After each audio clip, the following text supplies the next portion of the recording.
Alerta na saúde. Primeiro caso de Zika vírus em grávida foi confirmado em Santa Catarina. A gestante reside em Brusque, mas teria contraído o vírus no Mato Grosso. Alinhando 2016, Raimundo Colombo reúne secretariado para traçar as metas para este ano. O objetivo é manter os gastos controlados e repetir o bom desempenho obtido em 2015, que levou o Estado a ser destaque nacional na gestão pública. Preocupação com o meio ambiente. Em Florianópolis foi lançada uma campanha com o objetivo de evitar que as bitucas de cigarro sejam jogadas no chão. Para se ter uma ideia do tamanho do problema, atualmente a Concap recolhe por dia mais de 2 milhões destes resíduos pelas ruas e praias da capital. Pouco apoio. Prefeitos catarinenses pedem maior atenção do governo federal com os municípios. A maioria está com dificuldades para fechar as contas devido ao aumento de gastos e o corte nos repasses. E a presença do vice-presidente da República, Michel Temer, em Florianópolis. O político, além de tentar unir forças para o PMDB nas eleições municipais, também falou sobre a situação do país e a expectativa para 2016. O Band Cidade desta quinta-feira já está no ar.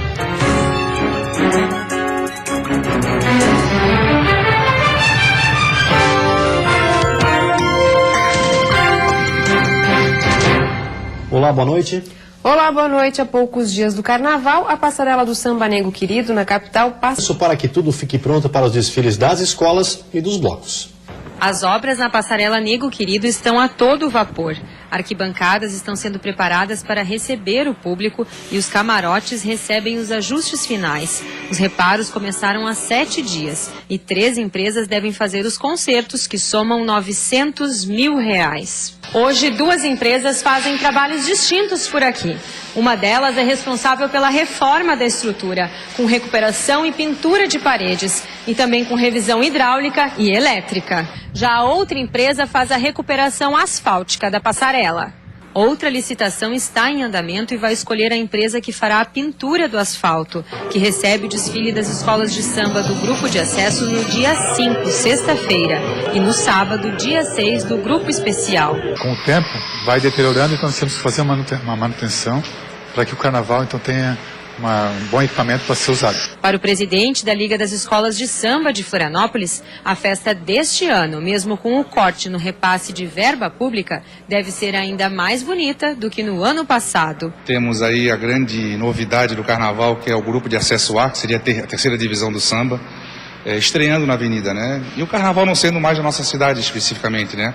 Carnaval metropolitano, agora com Palhoça, São José, Biguaçu participando, então realmente mostra que o nosso carnaval está crescendo cada vez mais. Uma das empresas responsáveis pela reforma tem contrato firmado com a prefeitura para a manutenção da passarela Nego Querido até julho de 2016. E após o carnaval, o espaço será utilizado pela Secretaria de Educação, que fará as manutenções eventuais da estrutura. Primeiro caso de Zika vírus em grávida foi confirmado em Santa Catarina. A paciente contraiu o vírus fora do estado. A gestante reside em Brusque, mas contraiu o vírus provavelmente no Mato Grosso. O caso foi confirmado pela Vigilância Epidemiológica do município, que recebeu ontem o resultado do exame feito pela paciente em dezembro. Segundo a DIV, não existe um tratamento específico para tratar o vírus. Ela receberá acompanhamento no município. Além deste caso de Zika vírus confirmado, há outras 4 pessoas aguardando resultados de exames. O boletim mais recente divulgado pela Diretoria de Vigilância Epidemiológica do Estado confirmou de 1º a 23 de janeiro deste ano 559 casos de dengue em Santa Catarina. 78% dos pacientes contraíram a doença fora do estado. Até agora, 8 casos são suspeitos de febre chikungunya. E Zika vírus são 5 casos confirmados e 23 em investigação. O município de Florianópolis oficializou o pedido de apoio do Exército, já repassado para a sala de situação. Os militares devem reforçar as ações de combate ao mosquito. Nesta sexta-feira, uma massa de ar quente e úmido entra no estado, trazendo o sol e o calor novamente. As temperaturas voltam a subir, com máxima marcando 30 graus no oeste e litoral sul. No litoral norte, Vale do Itajaí e Grande Florianópolis, a máxima fica entre 27 e 28. No Planalto Norte, as temperaturas variam entre 15 e 26. E na Serra Catarinense, o amanhecer deve ser de 13 graus. Concluído o inquérito sobre a chacina que aconteceu em Otacílio Costa, na Serra Catarinense, os 2 suspeitos do crime serão indiciados por homicídio coletivo e qualificado. O crime aconteceu no dia 17 de janeiro. 3 adultos e uma criança foram mortos a facadas. O homicídio foi na localidade de Fundo do Campo, a 25 quilômetros do centro da cidade. A motivação do crime seria um valor de R$60 mil que os autores pensavam estar na residência das vítimas. O dinheiro seria procedente de um negócio de gado, mas que não aconteceu. O casal Sebastião Pereira dos Santos, de 57 anos, e Laurita Muniz da Costa, de 63, Stuart Ronaldo Schneider, de 51 anos, e sua filha Evelyn Cris Schneider, de 8 anos, foram mortos na chacina. Os suspeitos do crime têm parentesco com as vítimas. E depois do intervalo tem futebol. Primeira Liga teve estreia do Criciúma ontem à noite. O Tigre empatou com o Cruzeiro de Belo Horizonte. E hoje tem estreia de mais 2 catarinenses na Primeira Liga, Figueirense e Avaí.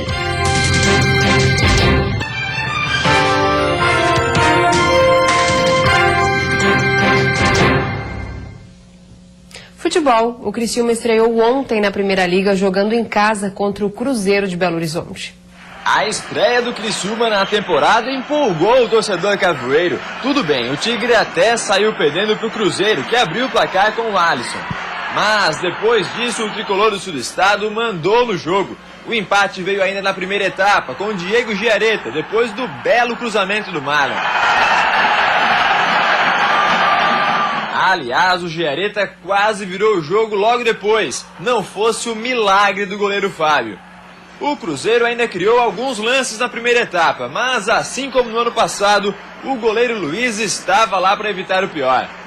No segundo tempo, pressão ainda maior do Criciúma e o goleiro Fábio segurando tudo. Teve chute do Saci de fora da área, patada do Roger Guedes depois dessa jogadaça, e até com os olhos ele defendeu, tirando essa bola do Giareta, que passou muito perto do ângulo. Do outro lado, o Luiz até trabalhou em 2 boas chances criadas pelo Cruzeiro. Mas assim como o Fábio, o goleiro do Tigre mostrou que começa a temporada no mesmo nível que terminou 2015. Ou seja, pegando tudo. Nós valorizamos muito a partida, porque o Cruzeiro, eu vou falar para vocês, um time que joga muito fácil, de muita qualidade técnica. Conversei muito com o David agora no final do jogo. As viradas de bola é tudo na medida certa, difícil de ser marcado, mas tivemos um scout no jogo, nós finalizamos 14 vezes e o Cruzeiro 8. O Avaí também estreia hoje à noite na Primeira Liga. O confronto em Chapecó, no oeste do estado, será contra o Grêmio às 9h45 da noite. O Avaí já está em Chapecó, onde enfrenta hoje à noite o Grêmio pela Primeira Liga. Na estreia havaiana na temporada, a garotada da base será o grande destaque do time. Mais da metade dos 22 relacionados para o jogo são da base do Leão. Eu acho que é bom em termos de oportunidade para os atletas. O planejamento do clube é realmente utilizar os atletas da base, dar oportunidade. O nosso planejamento também, eu trabalhei bastante com atletas jovens. Se eles estão aqui é porque eles têm condição de estar aqui. Eu acho que isso é importante para fortalecimento do clube. Apesar de achar bom para o clube a revelação dos novos talentos, o técnico Raul Cabral admite que eles vão sofrer uma pressão grande e pede paciência ao torcedor. A gente sabe que o momento é delicado, a gente vai ter que ter paciência com os meninos, como já havia sido falado na pré-temporada, mas eu acredito que se esses atletas eles estiverem realmente focados, como eles têm demonstrado em treinamento, e mostrar a qualidade que fez eles chegar até aqui, a gente vai ter uma surpresa boa. E um problema de última hora vai fazer com que o técnico Azurra fique ainda mais dependente da garotada. Os recém-contratados André, Vitor Costa e Judson não apareceram no bid da CBF e estão fora do jogo de hoje à noite. Já o Figueirense joga também pela Primeira Liga daqui a pouco às 7h30 em Belo Horizonte contra o América Mineiro. A estreia do Figueirense na temporada 2016 tem uma cara parecida com o ano passado. Isso porque já na primeira partida do ano, o assunto mais comentado é o número de desfalques que o técnico Hudson Coutinho tem para montar a equipe. O volante Jocinei sofreu uma lesão muscular e vai ficar 2 meses parado. O meia Carlos Alberto, com uma luxação no ombro, também não joga. Além disso, o goleiro Gatito Fernandes e os atacantes Guilherme Queiroz e Everton Santos não tiveram sua documentação regularizada a tempo e não podem jogar hoje à noite contra o América Mineiro. Ou seja, pelo menos 5 desfalques logo de cara. Nada que assuste o técnico Hudson Coutinho, que já definiu o time titular. No gol, Júnior Oliveira, da base alvinegra. Na lateral direita, Leandro Silva. A dupla de zaga tem Bruno Alves e Marquinhos. E na lateral esquerda, Marquinhos Pedroso. O meio de campo será formado por Denner, Jackson Calcaia, França e Iago. Na frente, Dudu e Cleiton vão formar a dupla de ataque. E a seguir, campanha na capital quer conscientizar sobre o descarte de bitucas de cigarro. Milhões de unidades são recolhidas por dia nas ruas da cidade. E ainda as metas para 2016 foram debatidas hoje em Lages pelo governador Raimundo Colombo e seu secretariado.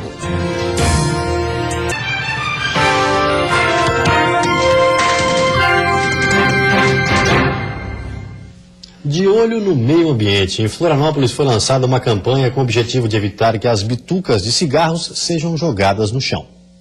Em Florianópolis, aproximadamente 12% da população é fumante, com um consumo médio de 18 a 22 cigarros por dia.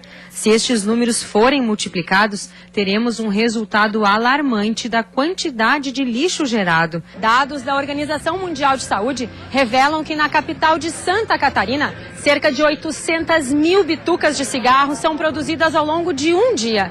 E olha que este número aumenta ainda mais durante a temporada de verão. O número chega a 2 milhões de bitucas. E é aí que um péssimo hábito de alguns fumantes é revelado. Basta uma simples caminhada pelo centro da cidade para perceber centenas de bitucas espalhadas pelo chão. Para tentar conscientizar os fumantes sobre a gravidade do ato de jogar uma bituca de cigarro no chão e não no lixo, a Concap, em parceria com uma empresa privada, lançou o programa Floripa Sem Bituca. 2 bitucas em 1 litro d'água, ela contamina igual e até pior que 1 litro de esgoto, pela quantidade de produtos químicos que é composto dentro do cigarro, né? Quem fuma até sabe que o resto do cigarro é lixo, mas admite que às vezes o que falta são locais para o descarte correto. E por isso, na maioria das vezes, o destino da bituca é o chão. Como eu trabalho aqui no centro, eu procuro botar assim, mas não é sempre que tem uma lixeira perto. Tem lugares onde é permitido fumar, mas não tem lixeira. E daí o que tu faz? Geralmente quando não tem uma lixeira perto, aí eu boto no cantinho, assim. Apago e boto no cantinho. Mas quando tem, eu apago e coloco na lixeira. Por isso, 276 bituqueiras serão instaladas em diferentes pontos da cidade, no centro e nas praias. Ações de conscientização também serão realizadas em locais com maior concentração de fumantes, como próximo a empresas grandes e órgãos públicos, onde as pessoas se concentram nas ruas para fumar. Isso tem 2 tipos de consequências. Primeiro, muito trabalho para nossas margaridas, que tem que estar juntando bituca por bituca. E aquelas que não são recolhidas, terminam indo para o sistema de drenagem, comprometendo o meio líquido. Para o diretor da empresa responsável pelo certo, o programa já está em funcionamento em Porto Alegre e por lá os dados são impressionantes. 5 milhões de bitucas são produzidas por dia na capital gaúcha e a empresa conseguiu recolher 1 milhão delas no primeiro mês e dar um destino correto. A bituca que é juntada aqui, ela vai para uma empresa, ela vira energia. Ela substitui o carvão mineral na fábrica de cimento. Então tem todo um processo ambientalmente correto. Ela não vai para o lixo normal.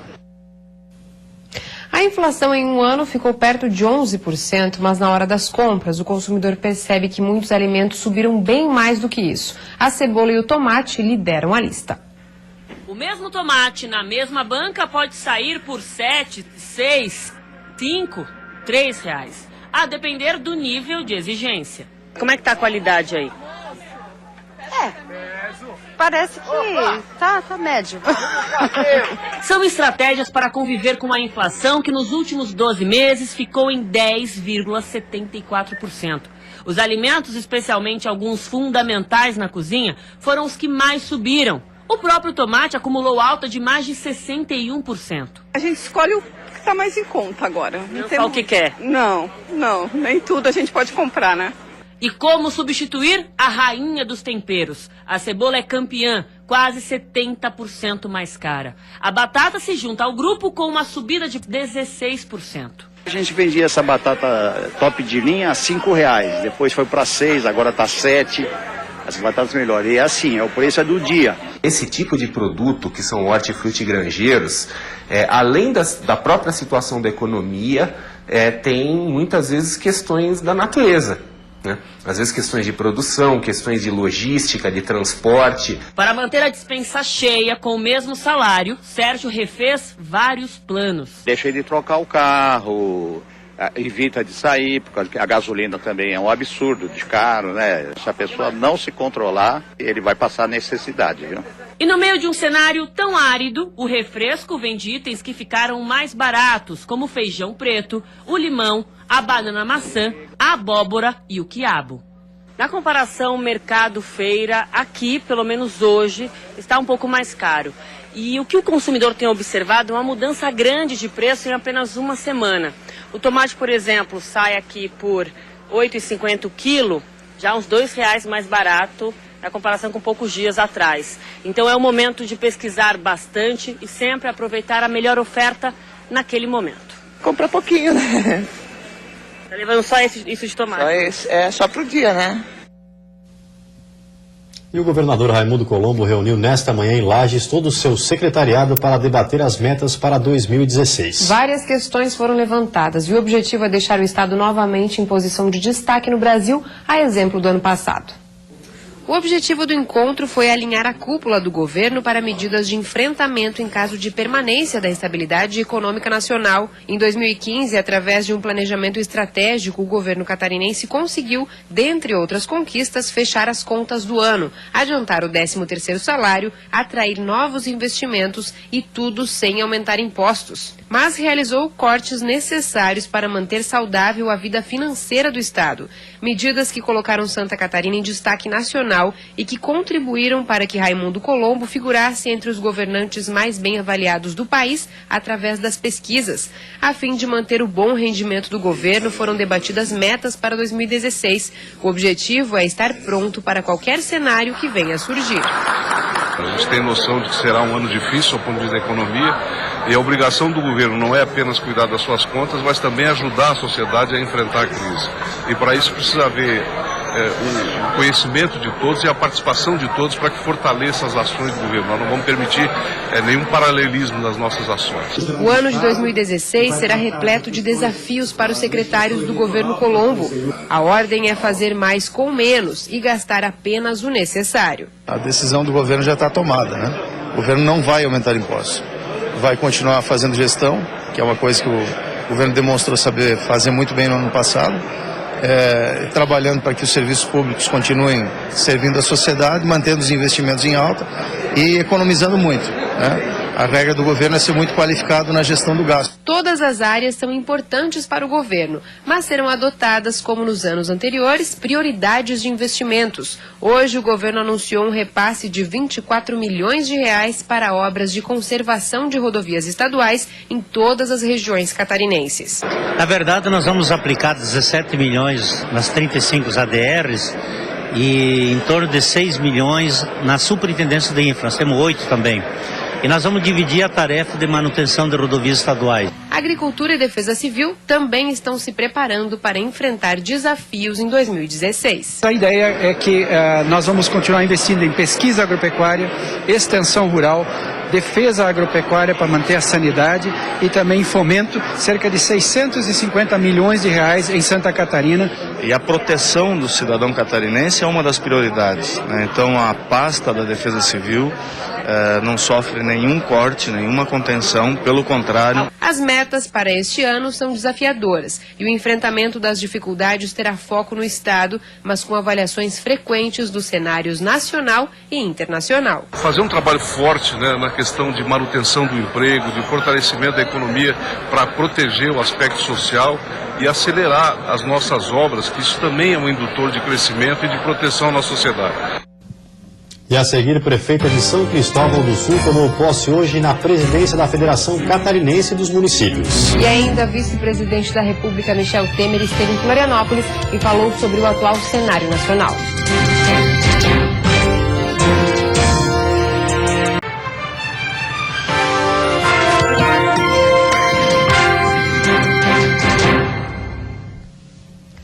prefeita de São Cristóvão do Sul assumiu hoje a presidência da Federação Catarinense de Municípios. Em 36 anos, esta é a primeira vez que uma mulher assume o cargo. Cici Blind tomou posse no cargo de presidente da FECAN na tarde de hoje. No total, 6 nomes para o Conselho Executivo e 15 para o Conselho Fiscal também foram conhecidos, garantindo a representação das 21 associações de municípios de Santa Catarina. Cici afirma que sua gestão deve enfrentar muitos desafios, mas a integração dos municípios será fundamental para encarar a instabilidade econômica vivida no país. A questão do Pacto Federativo, do repasse do recurso maior aos municípios, que é um problema nacional, mas que nós, enquanto Estado de Santa Catarina, enquanto Federação de Municípios, tem trabalhado. E agora nós vamos dar continuidade nesse processo, buscar mais apoio da nossa bancada federal, da bancada estadual, dos políticos, que é importante que a gente faça essa força-tarefa. A prefeita de Camboriú assume como primeira vice-presidente. Para ela, 2 pontos precisam ser trabalhados durante a gestão. Nós, prefeitos, sofremos com a judicialização da saúde diariamente, onde a responsabilidade não é nossa, a responsabilidade nesse tipo de ação é do governo do Estado, é do governo federal. Sobra primeiro para que o município dê esse primeiro atendimento e, com certeza, a má distribuição do bolo financeiro, né? A má distribuição dos recursos que são arrecadados no nosso município, que a maioria fica no governo federal. Dados já revelam que os repasses do governo federal neste ano refletem a baixa arrecadação. Além disso, reforça a expectativa revisada da Secretaria do Tesouro Nacional de que neste mês o Fundo dos Municípios tenha repasses 15,7% menores do que no mesmo período de 2015. Isso representa um indício de que o fundo será profundamente prejudicado pela instabilidade econômica nacional. Para o prefeito de Tijucas, as áreas da saúde e da educação vão precisar de mais atenção. Educação, principalmente o ensino infantil, que é o que nós chamamos de creches, que é um problema comum a todos os municípios. Já para o prefeito de Joaçaba e presidente da Associação dos Municípios do Meio Oeste Catarinense, a hora de cortar os gastos já passou. E agora a criatividade deve entrar em cena para que as contas públicas não fechem o ano no vermelho. Reduzir despesas já desde agora, para poder chegar lá no final do ano, né, com as despesas praticamente zeradas. Então, a gente espera que os prefeitos tenham essa consciência de começar a tomar as medidas necessárias agora. E a tarde foi de mobilização política para o PMDB. A legenda aproveitou a vinda do vice-presidente Michel Temer para adiantar possíveis cenários para as eleições municipais desse ano, mas sem deixar de pensar na sucessão presidencial em 2018. Michel Temer chegou acompanhado de lideranças políticas catarinenses. Na Assembleia Legislativa do Estado, que está em recesso, alguns deputados abriram seus gabinetes para receber o vice-presidente da República. Logo na chegada, Temer participou de uma reunião para alinhar o discurso da sigla, que ainda gera polêmica no partido. Vamos discutir sucessão municipal, vamos discutir questões nacionais, que não são poucas, que hoje a gente não sabe nem como começa e muito menos como termina as discussões nacionais. Antes de Santa Catarina, o vice-presidente esteve no Paraná. A agenda prevê uma série de visitas a estados brasileiros com a chamada Caravana da Unidade, criada por ele e que pretende costurar as estratégias do partido para as eleições municipais deste ano e fortalecer o nome de Michel Temer à frente do PMDB. Até para preservar a memória do Luiz Henrique.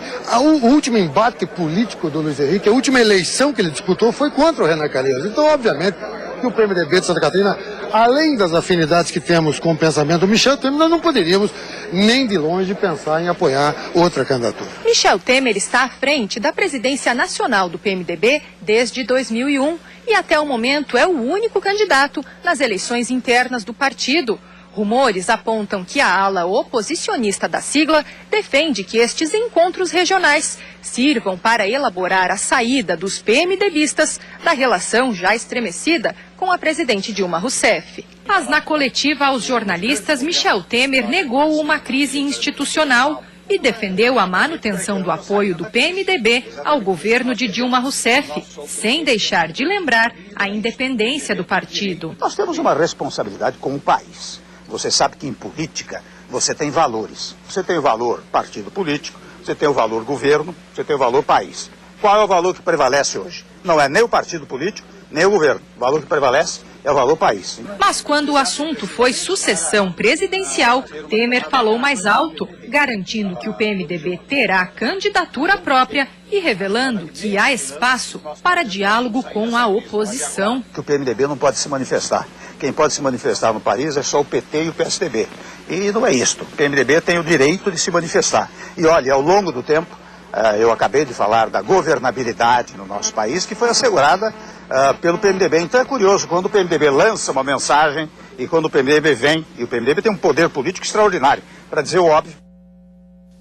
A visita a Florianópolis também teve agenda com a Federação das Indústrias de Santa Catarina e encontro com prefeitos, vereadores e pré-candidatos. E vem aí o Jornal da Band. Uma ótima noite para você. Até amanhã. Boa noite. Até amanhã.